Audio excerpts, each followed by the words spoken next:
Bonsoir. Bonsoir, bonne année à vous deux, à tous les téléspectateurs de Women Talk. Bonne année, merci. Donc, ce soir, on se retrouve pour un autre update. Je pense qu'on en fera beaucoup plus cette année 2022. Ça fait partie des résolutions pour se tenir au courant de ce qui se passe au pays. Donc, on va faire ça en deux temps. Donc, le premier temps, je vais vous poser quelques questions sur vous, de vous représenter, parce qu'à chaque fois, on a les personnes qui reposent les mêmes questions. Donc, à chaque live, je commence à vous demander de vous représenter brièvement, pas comme la première fois, mais rapidement. Et ensuite, on va directement démarrer sur toutes les actualités qu'il y a actuellement au Congo. Et après, là, les personnes pourront venir poser des questions sur du concret. Donc là, je me présente à nouveau, c'est ça? Voilà, je vais te demander de te présenter, de me dire qui tu es, ton parcours, rapidement, hein, parce que tu sais, il y a souvent des réflexions des personnes qui viennent et qui disent voilà, vous travaillez pas, vous avez pas de métier, vous avez pas de diplôme, nanani nanana. Donc, je préfère qu'on mette les choses au clair et que tu expliques qui tu es, qu'est-ce que tu fais dans la vie à part être combattant. Quel est toi ton combat en tant que combattant aujourd'hui et voilà. Et après, comme ça, on pourra avancer. Merci mesdames. En tout cas, comme les gens me connaissent au nom des Zoro Bilel Ingeta Métatron Solarien. Je suis né d'Adi Nganga. Je suis né à Kinshasa, grandi à Kinshasa. Je suis diplômé de l'Académie des Beaux-Arts de Kinshasa, Polytechnique de Valencia en Espagne. Je suis diplômé de l'Université Panthéon Paris 1, la Sorbonne, à Paris.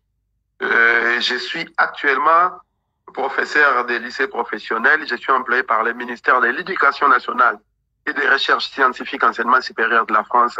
Je suis professeur d'aménagement et finition, professeur de génie civil, professeur de peinture application des revêtements, professeur de maintenance bâtiment des collectivités et surtout professeur de transposition des arts plastiques dans la construction. Et les Congolais me connaissent comme étant un combattant, patriote congolais, quelqu'un qui milite pour les droits de l'homme et surtout pour la reconnaissance du génocide actuel au Congo et qui est la justice et la réparation vis-à-vis des victimes. Merci. D'accord, super, merci. Donc, aujourd'hui, on se retrouve pour faire le point sur la situation en RDC, qui est la République démocratique du Congo. Alors, ça, on va y venir. Alors, j'aimerais savoir ce qui se passe actuellement. Donc, on aimerait savoir vraiment en gros ce qui se passe actuellement au Congo, plus précisément à l'est du Congo, là où repose la plupart de nos richesses. J'aimerais qu'on en sache un peu plus sur l'attentat qu'il y a eu le 25 décembre dans la ville de Béni, qui a fait plusieurs morts, dont la mort de 2 enfants et les 2 maires ont été blessés. Donc c'est le maire, il y a le maire des communes de Moulekera et de Rouwenzori qui ont été blessés. Sachant qu'il y a déjà eu une explosion qui a été faite le 27 juin donc d'une bombe artisanale dans une église catholique qui aurait aussi blessé des femmes. Sachant que l'état de siège avait été déclenché au mois de mai. Donc depuis, il continue quand même à avoir pas mal de massacres et de mauvaises choses qui continuent à arriver en fait dans cette zone-là du pays. Donc j'aimerais savoir comment ça se fait, qu'est-ce que vous en pensez, et voilà. Ma question de l'année, oui, la réponse, elle sera en une, puisque finalement, je vais dire ça plus simplement, je vais synthétiser. J'aimerais qu'on fasse un update, en fait, sur la situation actuelle de l'Est du Congo. Voilà, de l'Est du Congo, et ensuite, on pourra commencer à parler, de ce qui s'est passé le 25 décembre, plus récemment. Merci, Nina Motuna. En tout cas, merci pour la question. Il faut dire qu'il n'y a rien qui ne va au Congo et depuis que Tshisekedi a pris le pouvoir, nous avons plus régressé qu'autre chose. les raisons pour lesquelles qui voulaient que nous soyons combattants, que nous militions, que nous soyons sur les riz ici en Occident et au Congo, n'ont pas évolué d'un iota. Et nous nous sommes rendus compte que Tshisekedi a été beaucoup plus proche du pouvoir qui occupe le Congo, en tout cas de ceux qui occupent le Congo, qu'il aurait été Hippolyte Kanamba alias Kabila que nous avons combattu et avons taxé de tous les noms. Vous parlez là, à l'instant même, de l'état de siège au Congo depuis le mois de mai. Moi, je vous tiens au courant. Depuis le mois de mai 2021 à aujourd'hui, depuis que l'état de siège a été décrété, nous avons comptabilisé plus de 4592 morts dans les territoires sous état de siège. Alors que l'état de siège aurait pu apporter des solutions vis-à-vis de ces massacres, de ces tueries qui ne cessent dans ces territoires du pays depuis 1996. La raison même de l'état de siège était combattre ces ennemis du Congo qui viennent de l'étranger pour tuer les Congolais. Mais nous nous sommes rendus compte que les massacres et les tueries se sont multipliés par 100 depuis qu'on a décrété l'état de siège. Moi, je peux dire que l'état de siège, en réalité, n'a été qu'une raison pour empêcher à ce que les mouvements de résistance sur place, en Ituri, à Beni, ne puissent plus s'exprimer. La preuve en eux, l'un de nos enfants, nos petits, qui s'appelle Delphin Katembo, Delkas Kidengo, qui est musicien, rappeur, qui est parmi ceux qui mobilisaient la population en cette partie de l'Est, qui mobilisait les peuples à travers ses chansons, a été condamné à 10 ans de prison parce qu'il a fait une chanson qui dénonçait les tueries à Beni et à Ituri. Maintenant, lorsque vous parlez de l'état de siège, ici même, sur votre plateau, j'ai dit à haute voix que lorsqu'il y a l'état de siège, l'administration passe entre les mains des militaires. C'est-à-dire, tout ce qui dirige la région dépend des militaires. Les maires, les bourgmestres, les chefs de quartier, les tribunaux deviennent des instances militaires. Voilà pourquoi il fallait instaurer un état de siège dans cette partie-là où les militaires auraient la même mise sur les droits, sur les lois du pays, au détriment des droits et devoirs, disons, aux droits que nous avons par rapport à la Constitution. Et ces droits-là donnaient à ces militaires-là la latitude de décider qu'est-ce qu'ils veulent, comme ils veulent, quand ils veulent. Tshisekedi au pouvoir, nous avons vu 450 millions de dollars évaporés dans la nature dans les projets de 100 jours. Et après un procès barbaresque, il y a eu des gens qui ont été condamnés, entre autres Vital Kamerhe, qui a été son directeur de cabinet, qui n'a pas cessé de le dire à haute voix que j'ai été le directeur de cabinet et dans cette position-là, je ne pouvais pas prendre des décisions sans pour autant que mon chef, qui est le président de la République, ne puisse acquiescer, donner l'autorisation. Ce qui voudrait dire que si on accuse Vital Kamerhe d'avoir volé 59 millions de dollars, automatiquement, son chef, le président de la République, devrait avoir autorisé à ce que ces vols-là puissent avoir lieu. Le directeur des cabinets et comme le secrétaire du président, il ne peut pas agir sans autorisation du pouvoir du président de la République. Il a été condamné à 20 ans de prison. Et vous savez, au Congo, nous avons une forme de calendrier qui va en son rythme. Les 20 ans ont été tellement rapides que Vital Kamerhe a été libéré. Provisoirement. C'est là aussi il y a des débats qui blessent parce que Vital Kamerhe n'a pas été libéré par la Cour d'appel. Vital Kamerhe a été libéré par la Cour de cassation. La Cour de cassation ne libère pas provisoirement. La Cour de cassation, innocente tout court, ou alors renvoie les juges qui ont décidé de l'incarcération de revoir leur décision. En 2 appels, les demandes d'appel de Vital Kamerhe ont été rejetées. Quelqu'un peut être libéré provisoirement lorsque cette personne-là n'est pas encore passée au jugement. Exactement. Parce qu'il y a encore ces bénéfices de doute qu'il puisse être innocent. Ouais. Donc nous pouvons dans ces cas le libérer provisoirement le temps d'aboutir à nos enquêtes et qu'il y ait un jugement. Lorsqu'il y a eu un jugement et qu'il a été condamné à 20 ans, ce n'est plus une histoire de liberté provisoire. Soit vous libérez tout simplement par rapport à la Cour d'appel ou alors à la Cour de cassation. La particularité de la Cour de cassation est que la Cour d'appel peut revoir la décision qui a été prise par rapport aux éléments nouveaux qui sont sur la table ou aux éléments que les jugements précédents avaient ignorés. Mais la Cour de cassation ne juge pas les faits accusés ou la personne qui a été accusée. la Cour de cassation juge la décision de justice. C'est-à-dire la Cour de cassation est une instance qui se met en table pour réfléchir si les juges qui ont siégé à la Cour de cassation, à la Cour d'appel, au tribunal de première instance, ont fait leur travail conséquemment. Donc, que Vital Kamerhe soit accusé ou non, c'est pas un problème de la Cour de cassation. Sauf que lorsque la Cour de cassation donne son verdict, elle ne se pose pas des questions de liberté provisoire. Elle te libère, ou alors elle te renvoie en prison avec une amende en plus. Comment une Cour de cassation qui avait le pouvoir délibérer puis donner une liberté provisoire alors que la liberté provisoire est l'apanage du tribunal ou de la Cour d'appel avant le jugement?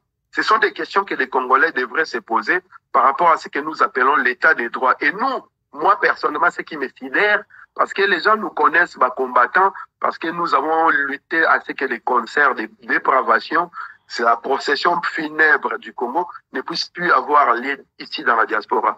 Lorsque je vois un jeune que nous soutenons, pour qu'il soit entendu dans cette partie-là de l'Est, soit incarcéré, un jeune qui a 32 ans, pour 10 ans de prison ferme, pour la simple raison qu'il a chanté que le Congolais est en train de mourir et que le gouvernement en place devait faire quelque chose. Nous devons nous poser des questions. Moi, personnellement, et ceux qui viennent soutenir ces autres musiciens qui font la louange de ceux qui sont au pouvoir, ceux qui chantent pour ceux qui sont au pouvoir, lorsque leur collègue musicien est incarcéré 10 ans de prison, qu'est-ce que ces musiciens-là tiennent compte du discours par rapport à cela?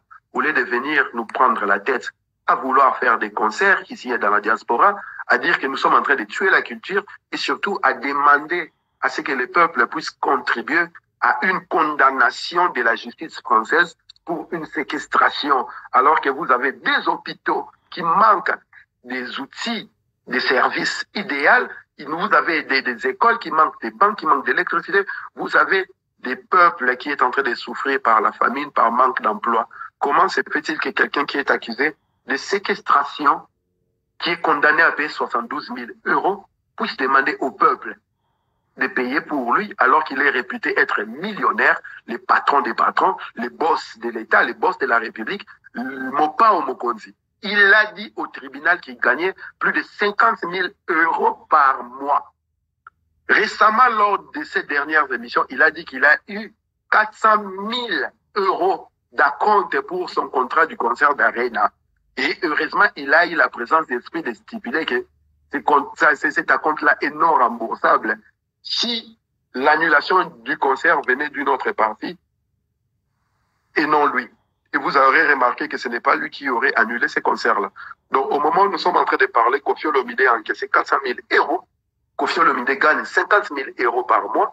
Koffi Olomide est condamné à payer 72 000 euros aux danseuses qu'il a séquestrées, parce qu'il a été condamné pour séquestration à 18 mois de sursis. Et maintenant, avec les 400 000 et les 56 000 euros qu'il gagne par mois, est-il vraiment nécessaire que les Congolais lambda puissent contribuer à ce que la condamnation, l'amende qu'ils devraient payer soit soldée? C'est des questions que moi je pose. Pendant qu'à l'hôpital général de Mamaïemo, on manque de lits pour les femmes qui accouchent, la morgue ne fonctionne plus correctement. Au sanatorium de Selembao, il manque de lits, il manque de l'eau, il manque d'électricité. Les installations sanitaires sont morbides. À la clinique Ngaliema, à Gombe, pareil. Dans les Bandundu, dans les Kasaï, dans les Katanga, au Kivu, dans la province orientale, partout au Congo, des hôpitaux, des écoles, des universités, des entreprises manquent criamment. Pourquoi les Congolais devaient contribuer pour payer l'amende de quelqu'un qui est condamné parce qu'il a séquestré des femmes congolaises, alors que les Congolais a plus important à faire? Pourquoi les Congolais ne se posent pas la question? C'est lui qui a été réputé directeur des cabinets du président de la République, a été libéré après avoir déposé un recours à la Cour de cassation qui n'a pas autorité de faire une liberté provisoire. Pourquoi les Congolais ne posent pas la question? 5 492 morts depuis le mois de mai d'état de siège au Congo, alors que l'état de siège auquel vous devez apporter la solution, épargner à ce qui est des massacres, qui est des morts tous les jours. Au moment où je suis en train de vous parler, il y a encore une dizaine de morts aujourd'hui à Beni, en plein état de siège. Pourquoi les Congolais ne se posent pas des questions dans ces pays d'état de droit, dans ces pays où la production minière rivalise tous les records du monde, le peuple puisse profiter d'un Mpiodi Poisson Chenchard pendant 3 jours de fêtes de fin d'année. Alors que pendant 365 jours, ce peuple-là a crevé la dalle, la dèche, la faim comme pas possible. Et lorsque nous, les combattants, nous venons parler, on nous traite de jaloux, de haineux, de tous les noms, de tous les qualificatifs pour nous discréditer. Voilà pour la raison pour laquelle j'ai répondu à la question pour savoir mon parcours, histoire de mettre bien les choses au clair à quiconque voudra tenir la parole haute vis-à-vis aux revendications que nous mettons sur la table, qu'il puisse bien s'en tenir. Merci maman, merci Nabande Konyo Soboalanda Biso. Merci. Donc, du coup, est-ce que tu peux nous donner plus de détails concernant l'attentat qui a eu lieu, le 25 décembre? Le 25. Ouais. Ben, moi, j'ai fait toujours l'analogie des choses. Dans la pédagogie, la meilleure manière de faire la pédagogie, c'est de comparer qu'il y ait des pièces didactiques pour que les étudiants, les élèves puissent cerner la problématique où elles se trouvent. C'est même les leitmotifs de la pédagogie. Qu'est-ce qu'il y a, maman? Parce que dans ma question, mais aussi les ça d'abord. Ok. Donc, je disais ceci. Nous sommes en train de dire le 25 décembre, il y a eu un attentat à Ituri, je ne sais plus. Mais quelques jours avant, il y a eu un attentat à Kampala. Et ceux qui ont revendiqué l'attentat à Kampala sont ce qu'on appelle, entre guillemets, les ADF Nalu. Sauf que quelques jours après au Congo, il y a eu un autre attentat. Moi, je sais par expérience que lorsqu'il y a un attentat, il y a des gens qui revendiquent. Il y a eu une bombe qui a explosé à Paris, Al-Qaïda va revendiquer, c'est nous qui avons fait ceci. Il y a une bonne bombe qui a explosé à Abuja, telle organisation va revendiquer. Mais comment se fait-il que ceux qui ont posé ces bombes-là, soi-disant, n'ont pas revendiqué? Mais ceux qui sont censés combattre ces terroristes-là viennent tout de suite dire que c'est les mêmes personnes qui ont fait exploser à Kampala, qui ont fait exploser au Congo. Rappelons-nous que les troupes ougandaises ont traversé au Congo pour combattre à la place des FARDC, Forces armées rwandaises déployées au Congo. FARDC, ce que vous appelez l'armée congolaise. Les Ougandais sont venus au Congo pour combattre l'ADF Nalu à la place des Congolais. Et pendant que ces Ougandais sont là, il y a une bombe qui explose à Kampala et quelques jours, la même bombe explose à Beni, là où sont censés être ces Ougandais-là. Quelques jours avant, Kofi Olomide est passé sur ce territoire-là en train de se délecter avec des fromages de piètre qualité et quelques morceaux de pain pour dire que Nabeni Batubabi n'a pas un peu fromage, Nabeni Basepelaka. Posez-vous des questions. C'est quoi les leitmotifs qui veut que ces mensonges-là puissent briller de cette manière incandescente alors que nous sommes en face de la réalité qui nous frappe comme la lumière du soleil en plein le visage. Et c'est des choses que nous mettons sur la table et nous poussons le peuple congolais à réfléchir parce que moi j'ai mes réponses. Mais moi je ne peux pas imposer ma réponse au reste des Congolais. Voilà pourquoi nous mettons ces questions-là sur la table afin que chaque Congolais puisse utiliser son cerveau et trouver la réponse. Une fois la réponse sera bonne, en harmonie avec toutes les autres réponses, dans ce moment-là que nous passerons à la révolte parce que tout le monde sera énervé. Delcat Idengo qui habitait à Beni, qui militait contre l'occupation du Congo par les Rwandais, les Burundais, les Ougandais, contre la MONUSCO, a été condamné à 10 ans de prison ferme pour avoir chanté une chanson qui dénonçait les morts, les massacres au Congo. Vital Kamerhe, qui a fait s'évaporer plus de 49 millions de dollars dans un projet qui a coûté 540 millions de dollars aux Congolais, et aujourd'hui un homme libre, libéré provisoirement par la Cour de cassation. Il s'agit là de la légistique tropicale, s'il faut le dire comme ça. En fait, il s'agit d'un droit tropical. Nous avons créé notre droit au Congo qui ne s'adapte qu'à la situation du Congo et qui n'a rien à voir avec les réalités connues par tout le monde. Nabandeli Lisusu, Cour de cassation, et puis ça la liberté provisoire, soit et annuler jugement, soit et confirmer, soit et bâtir si condamnation. Cour de cassation, et sa liberté provisoire. La liberté provisoire, on a droit à la liberté provisoire lorsqu'on n'est pas encore jugé. Une fois on a été jugé, et Vital Kamerhe était 2 fois en appel. Donc, il n'a plus droit à la vie à liberté provisoire parce qu'il a été condamné. Maintenant, la Cour de cassation doit réfléchir si les éléments que les tribunaux qui ont jugé en première, deuxième et troisième instance étaient dans la diction du droit, étaient dans la loi. C'est en ce moment-là que la Cour de cassation agit. La Cour de cassation ne juge pas les éléments qu'on a mis sur la table. Coupable, non. La Cour de cassation juge les jugements qui ont été donnés par les cours d'appel. Merci, maman. D'accord. Merci, merci à toi. Il y a récemment eu tomoni que peuple ya Goma et Telemi tomoni ba manifestation et salami kuna pona obengana bambila ya ba Rwandais oyo bakota kinamboka population ya Goma ezo accusé gouvernement ya ko que bazo accusé président qui apparemment a signé qui ba accord oyo ezo pesa ba Rwandais droit ya ko défendre bango. Et du coup, bah dans cette, eux ils sont pas d'accord avec cet accord-là. Du coup, eux-mêmes ils ont décidé de se défendre et de chasser ces policiers-là. Mais le gouvernement nie en fait avoir signé un accord quelconque avec le Rwanda concernant la défense de la population de Goma. Du coup, elokoni no rozala nango ya oloba pour la situation voilà.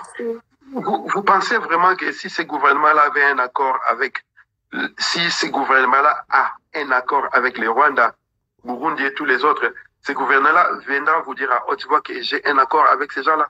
Lorsque nous avons dénoncé la présence des militaires rwandais et ougandais au Congo, leur porte-parole, celui qui a des oreilles comme Tonton Skoll, je ne sais plus comment il s'appelle, il est venu démentir pour dire que les troupes rwandaises et ougandaises n'étaient pas sur le sol congolais, jusqu'à ce que les porte-parole de l'armée ougandaise aient fait une publication sur Twitter pour confirmer que les troupes ougandaises étaient au Congo pour chasser les ADF Nalu.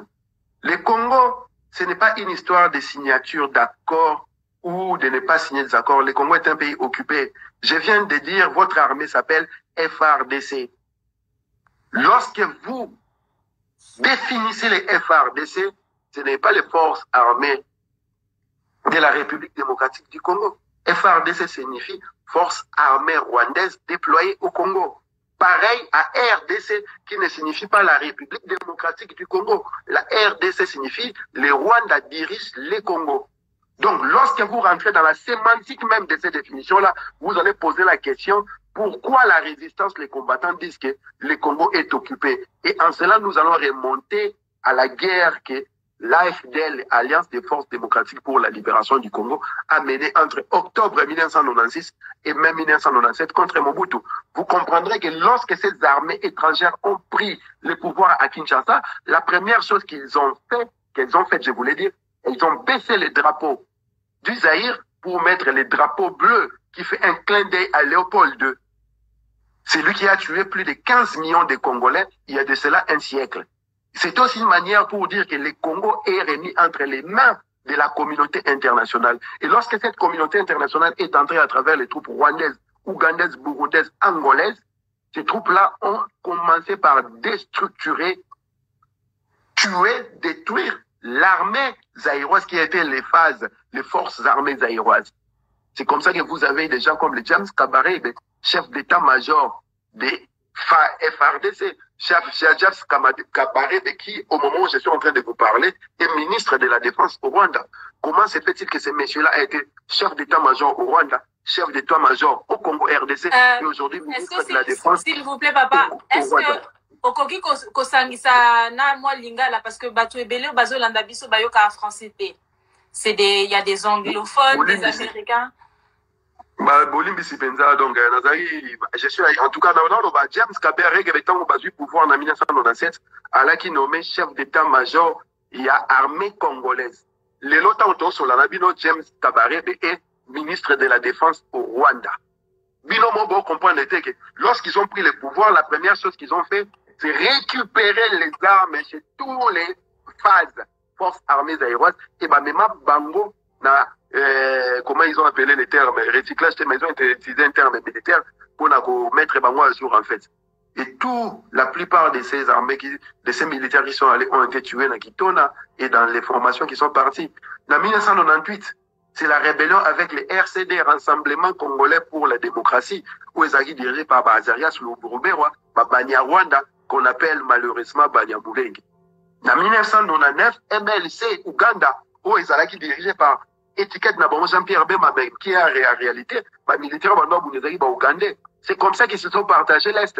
Et au début des années 2000, quelque chose comme ça, nous avons ici un DP avec Kundabatware, qui est aujourd'hui bien aussi au Rwanda. Alors que le mandat d'arrêt contre Kundabatware, il est protégé par les Rwandais. Et après ça, nous avons eu les M23. Les M23, la force, il y a AFDEL. Et lorsque vous regardez toutes ces organisations que j'ai citées, au moins dans l'entretien, brassage et salama, mixage et salama pour créer FRDC. Et quand vous prenez la structure de ces FRDC de Talibango, la plupart des généraux, des commandants, des officiers sont ici, soit dans AFDL, soit dans MLC, soit dans CNDP, soit dans M23. En quoi cette armée-là est congolaise? Parce que la plupart des officiers de ceux qui dirigent sont ici des rébellions soutenues soit par le Rwanda, soit par l'Ouganda. L'actuel ministre de la Défense, c'est un Rwandais. Ça a été un officier du RCD Goma. Pendant la rébellion, l'actuel, comment dire, Moutoua dans l'autorité, na Ituri, comme on a dans la mapping rapport parmi ceux qui ont tué, qui ont massacré les Congolais.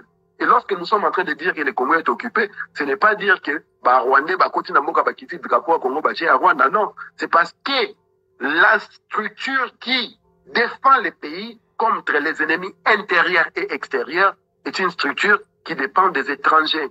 Comment tu expliques? Vous expliquez que guerre est dans le Congo, AFDL dans le Congo, mais pour nous ADF, il faut Rwandais baya, il faut Ougandais baya. La présence de la MONUSCO au Congo sert à quoi? Depuis 2001, dans le Congo, chaque année, le Congo débourse 1,5 milliard pour nous foutre à MONUSCO. Multipliez ça par 20 ans, vous comprendrez combien le Congo a dépensé. Et cet argent, qu'est-ce que ça allait apporter au Congo? On nous prend pour des rigolos. Les gens qui ne sont pas capables de réfléchir conséquemment nous prennent pour des Indiens. Sauf que la réalité est là. Na minute solo là, ministre de la Défense Nabino, Aza membre ya RCD Goma. James Kabarebe, à la chef d'état-major ya Congo, c'est le seul général au monde, chef d'état-major dans deux pays différents, au Rwanda et au Congo. Yo Congolais, kota ngosomona makamwana, eza kolobela et l'autre côté. Natuni les sous-questions. Qu'est-ce qui veut que l'armée ougandaise ait Bundisa ADF dans le Katia Congo? Qu'est-ce qui veut que l'armée rwandaise ait Bundisa intérêt à moi na Katia Congo? L'armée congolaise, elle est où pour faire ce travail-là? Elle n'existe pas, c'est l'armée de l'occupation. La MONUSCO qui a 21 ans au Congo, elle sert à quoi? Depuis les 21 ans, dans la position du Congo, ils ont apporté quoi comme changement? La question là, il faut tout narango et tant que combattant baolo bayango, que ça bolingo et belé en boka Congo ne peut pas s'indabiso to bayango parce que moi personnellement, na vie nangai, na ko pe na la beta football la mamba Congo na ko mo renya na ndengena. Matondo mama.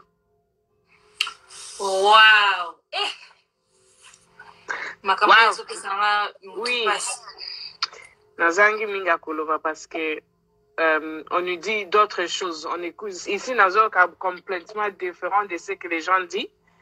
Et on a évité. On a évité ceux qui au moins qui interview on a les gars qui na France 24. Oyo journaliste ni balé ya ba américain bazali ko tuna Paul Kagame ba question, ba tuna qui est ba question par rapport ya Congo. Ba tuna qui est premièrement ceux qui armée rwandaise et ko ya ko pe sa force na armée congolaise pour na état de siège. Et Paul Kagame a critiqué qui premièrement armée congolaise a lobby que armée congolaise est un échec total. Et que ceux qui et après journaliste wana c'est qui atali à lobby que américain misusu bazo spéculer que armée rwandaise bino bozo lobela ezalaka déjà na Congo donc ezaneti bazo accuser que batu wana bozo bolingi bo kende ko combattre na Congo eza ba rwandais donc ba rwandais ba ya ko combattre ba rwandais mususu Voilà. Ce que l'herbe a tenu question on a Paul Kagame à ce qui a lobby soki armée rwandaise ezala qui déjà na Congo biso tolinga qui jamais kozala na échec à ce qui. Non mais j'ai pas oui, c'est ça pardon maman, c'est ça. Na comprenant qui aisance wana te azala qui na oloba bongo.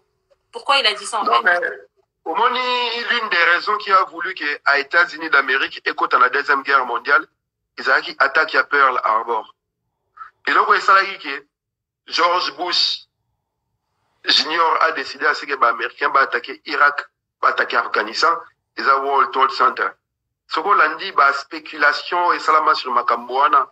La bonne raison pour rentrer dans la guerre, c'est de créer un problème contre nous-mêmes pour avoir la raison d'entrer. Donc, Rwanda Tangazolo Baké, na Congo Rwanda balake ba interamo de baza parce que bango balake banga ba polake azolo ba mambo solo c'est eux qui occupent les Congo, c'est eux qui créent le désordre. Comment est-ce qu'en créant le désordre ils peuvent encore revendiquer la victoire? Désordre wana eza outil au bango baza ko utiliser permettre bango aux argumentaires yo kota la mboka na bino argumentaire na bango eza ba interamo ba na Congo et baza ko déstabiliser Rwanda. Okay. Depuis 1994 l'armée rwandaise est sur les sols congolais. Depuis 1994, maman, donc 27 ans, les lots. 27 ans après, ils n'ont pas toujours résolu ces problèmes-là. Le problème n'a jamais été la présence des Interamoués au Congo. Le problème, c'est de contrôler les ressources minières du Congo. Et pour contrôler les ressources minières au Congo, il faut créer cette situation-là d'instabilité permanente qui justifierait leur présence sur ces terres-là. Parce que ceux qui n'y est côté, bon, ça a sonné, voilà. D'autant que Paul Kagame, on le barabino, ok. Soyez pas Rwandais balé na Congo, mais problème à résolu. Sûr, son armée, c'est une armée disciplinée. C'est une armée qui obéit aux ordres. C'est-à-dire quand Makenda mission Babunda ya solo, au détriment de la force armée rwandaise déployée au Congo. Où ils allaient armée à occupation. Où ils allaient mandou qui bandi obeta, papakati mangu papalangani, et comme on sait nga force étrangère bokota. Kagame n'est pas une personne bien placée pour poser la question du désordre, des troubles à l'est du Congo. Museveni non plus et les Nations Unies encore moins. Parce que ce sont eux les responsables et à désordre dans Mbokawana. Ils n'ont aucun intérêt à ce que ordre et zonga. Un des commandants à Monisco, le Bagatanguto Boudissa, Laurent Kundabatoire, na CNDP, chef ya Monisco, le no Kunda, no job. Kundaza rebelle au Monisco, il faut pour chasser la armée congolaise. Mais pourquoi on pour chasser Kundabatoire? No Kunda, no job. C'est-à-dire, si on ramène la paix au Congo, la MONUSCO servira à quoi au Congo? Les armées rwandaises et ougandaises serviront à quoi au Congo? Parce qu'ils sont là pour piocher les coltans, les tantales, les colombiums, pour piocher l'or, les diamants, les manganèses, les zinc, l'uranium, pour piocher les lithium congolais et les nobium congolais. Et le seul endroit au monde où le biloko les alina niveau il y a excès de Congo. Et eux, leurs petits pays, n'ont pas de richesses pour soutenir leur population. Tu penses qu'ils vont vous laisser tranquillement pendant que vous êtes à genoux en train de prier Dieu, Jésus, Mahomet et autres dieux judéo-christiano-musulmans, à ce qu'ils trouvent des solutions pour vous, alors que Bango Bazar Koufa, Bazar Oboma, Batupona, va contrôler en haut. Le monde n'est pas un monde de bisounours, le monde c'est un monde de méchants. Le vrai pouvoir dans un pays, c'est le pouvoir qui est capable de défendre le pays contre les ennemis intérieurs et les ennemis extérieurs. Le pouvoir de Tshilombo actuellement, est-il capable de défendre les Congolais en quoi? Bokamote Kagame étant en Lobango, c'est lui qui a mis Tshilombo au pouvoir. C'est lui qui dirige le Congo. Combien de fois vous avez vu Tshilombo aller au Rwanda?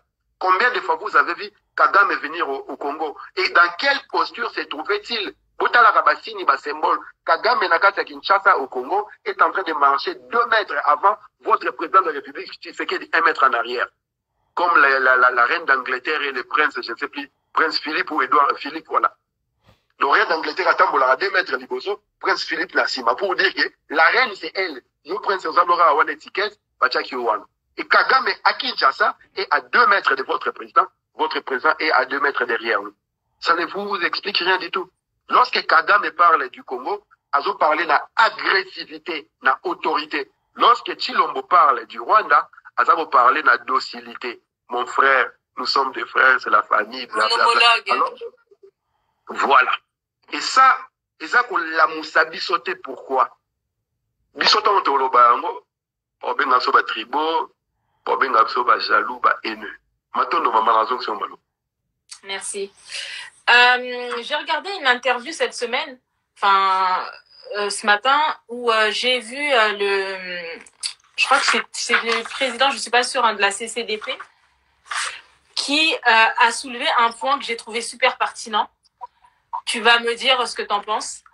En fait, j'aimerais savoir, si toi tu penses qu'il y a si la présence de Koffi Olomide au Rwanda a eu une influence sur le verdict qui a été donné en France par rapport à son procès. Sachant qu'actuellement le Rwanda est en conflit avec la France et que apparemment le Rwanda a gain de cause concernant ce qui s'est passé il y a quelques années.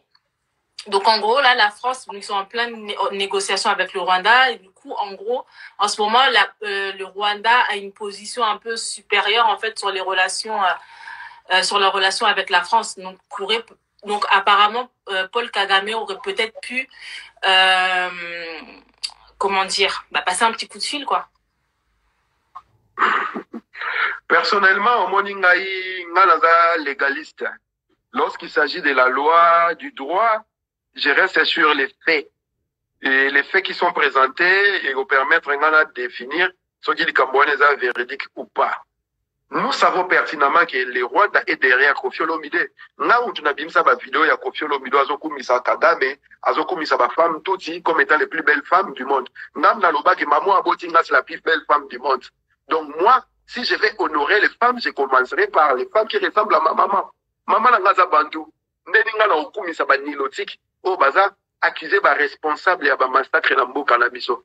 Donc nous sommes en train de c'est pour montrer au monde que Koffi Olomide est un agent de l'occupation pour permettre à ce que l'occupation soit avalée facilement par les Congolais. Maintenant, ce qui est à Rwanda, Kagame à côté de tout, moi, ça ne m'étonne pas, et cause à la cause plausible dans la situation, mais moi, je reste sur les raisons factuelles, c'est-à-dire, éléments où ils ont mis ça dans le jugement, et j'analyse par rapport à ces éléments-là. So, il y a une décision, il y a un juge dans la cour d'appel à l'OBI qui Koffi Aza innocenté dans l'accusation et agression sexuelle au bénéfice des doutes. N'expliquez à mon émission, mon bénéfice des doutes, parce que c'est moi qui t'accuse, c'est moi qui dois apporter des preuves qu'il y a nos fautifs. Ouais. Donc, ceux qui sont incapables d'apporter des preuves, voilà, comment ils bénéficient d'un doute, voilà. Et Koffi est acquitté pas parce qu'il est innocent, mais parce que bénéfice il y a doute. Excusez-moi, lui, il n'a pas plaignante pour être incapable de prouver réellement fait au bandé quoi accuser Koffi Olomide. Pour moi, sur le plan du droit, ça tient. Kagame Akota, Yesu Akota, Mahomet Akota, moi, ce n'est plus pour moi quelque chose de rationnel. Chez moi, c'est le droit. Donc, moi, j'ai suivi de près situation à Koffi Olomide. J'étais parmi Nazakou Moutalboson à Kizaki des négationnistes. Tu vois, Ngam Nasa ba montage vidéo na like Sabatubota là, au moment où il est en train de mentir, de manquer du respect aux morts, c'est moi qui ai fait ça. Donc, légalement parlant, je pense que la justice française, les droits en France a été dit comme il se devait. Maintenant, l'influence c'est faire possible Ezala. Mais je tiens aussi à rappeler que la France a condamné un grand homme politique, Sarkozy, qui était président de la République, a été condamné. Hein. Donc, ça, moi, je ne regarde pas les droits en France comme les droits au Congo. Mais voilà ce que je peux dire là. Je pense qu'il avait aussi soulevé justement l'arrestation de Sarkozy par rapport à une affaire qu'il aurait peut-être eu aussi avec le Rwanda. Et en gros, il a fait un lien en fait entre. C'est le Rwanda qui a soutenu à ce que Koffi ne soit pas condamné. Et le Rwanda a été incapable de soutenir à ce que Sarkozy ne soit pas condamné. Non. Posons une question. Moi, Maman Nanga, moi, je vais rester dans les droits, là-bas, les mains sur la table. Ma supputation, la vie sur au Kanisa. Tu peux avoir raison, les gens peuvent avoir raison de penser à cela. Ngai na les mani na mesa. Ce qui ont fondé Ngai, il faut prouver que Ngai na sala qui m'a béwana. Ce n'est pas à moi de montrer que je suis coupable, ce n'est pas au juge, au tribunal de montrer que moi je suis coupable. C'est à toi qui m'accuse de démontrer ma culpabilité. Et c'est grâce à cette culpabilité-là que le tribunal va me condamner. Ce que c'est incapable de démontrer en haut. Donc, sur le plan et à droit, tu n'as pas mis les éléments nécessaires pour nous condamner. Et moi, je reste là. Je ne vais pas aller plus loin là où je n'ai pas de preuves tangibles où on a expliquer. Au moins, ma plaignance est incapable de montrer agression sexuelle. On a démontrer par rapport à l'élément. Mais je suis incapable de te dire que Rwanda intervenant qui peut condamner. Tant que tu n'as pas preuve, moi, je reste dans les droits, dans la loi. Je ne vais pas dire des choses au lobby et qu'on a retenu contre Ngaï. Ouais, tout à fait. Merci, maman. Ok, merci.